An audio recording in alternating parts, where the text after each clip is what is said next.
In this tutorial, I'm going to show you how to integrate Gumroad with Mailchimp. First, open Gumroad and Mailchimp in your browser. To connect both platforms, you will also need an automation tool like Zapier or Make. Once you are inside Zapier, create a new automation workflow.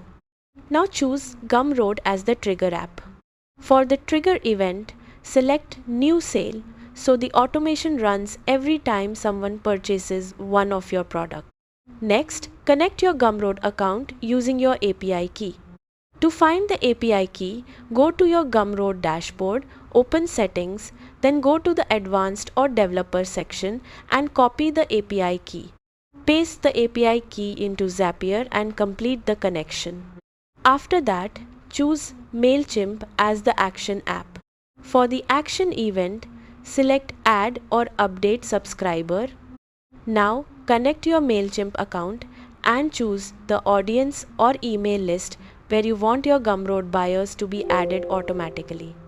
Next, map the customer information fields. You can connect the buyer's email address, name, product name, tags, or purchase details depending on how you want to organize your audience.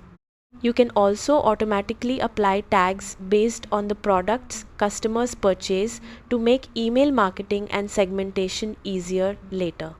Once everything is configured, run a test to confirm the integration works correctly. If the test is successful, publish or enable the automation. Now every new Gumroad customer will automatically be added to your Mailchimp audience without any manual work. And that's how to integrate Gumroad with Mailchimp. Thanks for watching and goodbye.